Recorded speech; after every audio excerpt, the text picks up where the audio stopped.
கட்சியிலிருந்து ஒருத்தர் வந்து நம்ம கட்சியை பத்தி பேசியிருக்காரு. வீடியோ போடுற பாத்துட்டு வாங்களேன். இந்த ஒரு நாற்காலிக்கு 4 கால் இருக்கும்.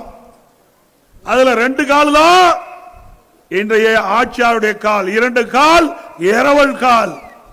திராவிட முன்னேற்ற கழகத்தின் மூலமாக வெற்றி பெற்று அந்த கூட்டணி கட்சிகள் இன்றைய டிவிக்கு ஆதரவு கொடுத்து அதனால ஆட்சி அமைச்சிருக்கிறீங்க. தமிழும் தளபதி எங்கள் அடையாளம் இந்த நியூஸ் வீடியோ கிளிப் பார்த்திருப்பீங்கன்னு நினைக்கிறேன். யாரா இவரு 10 தோல்வி பழனிசாமியை ரொம்ப நாள் கழிச்சு பாக்குறோமே அப்படின்னு நினைக்கலாம். ஏன்னா இவர் அப்போ 10 தோல்வி பழனிசாமி, இப்போ 11 தோல்வி பழனிசாமி இல்ல. அதனாலதான் வீட்டுல உட்காந்து ரெஸ்ட் எடுத்துட்டு இருக்காரு.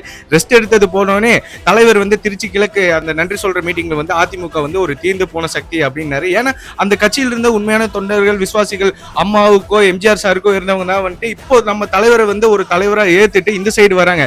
சோ அங்க வந்து ஒரு காலி குடோன் மாதிரி தீந்து போயிட்டாங்க. அதான் தலைவர் வந்து ஈஸியா மென்ஷன் பண்ணியிருந்தாரு, அது ஒரு தீந்து போன சக்தி. இன்னொன்னு, எந்த ஒரு முன்னாள் அமைச்சரையும் நல்லா அனுசரிச்சு போகாம பதவி ஆசை பதவி வெறியில இந்த கால புடிச்சு பதவி வாங்கிட்டு அந்த அம்மா காலையே தூக்கி வாரி விட்டு போனவர் தானே இவரு. யாருக்கிட்டையும் அனுசரிப்பு இல்லை. இவரு தான் பதவி வெறியில இருந்து எல்லாத்தையும் துரத்தி விட்டுட்டு இருக்காரு. அதனாலதான் சொன்னோம் நீங்க ஒரு தீந்து போன சக்தின்னு.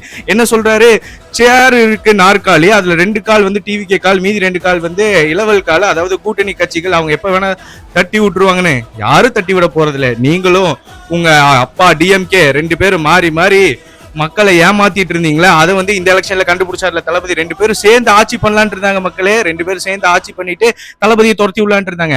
உங்களுக்கு ஃபர்ஸ்ட் மக்கள் நாற்காலியே கொடுக்கல, அதை கொஞ்சம் யோசிங்க. மத்த கட்சியை பத்தி இவ்வளவு ஃபீல் பண்றீங்க. நாற்காலி எங்க சார்? எத்தனை வருஷம் ஆச்சு நின்னு ஒரு கவுன்சிலரா ஜெயிக்க முடியுமா உங்களால? உங்க கட்சினால உள்ளாட்சி தேர்தல்ல, அது உள்ளாட்சி தேர்தல உங்க கட்சிக்கு உட்கட்சி தேர்தலான்னு கொஞ்ச நாள்ல தெரிய வரும். சரிங்களா, அதை ஃபர்ஸ்ட் பாருங்க. நன்றி.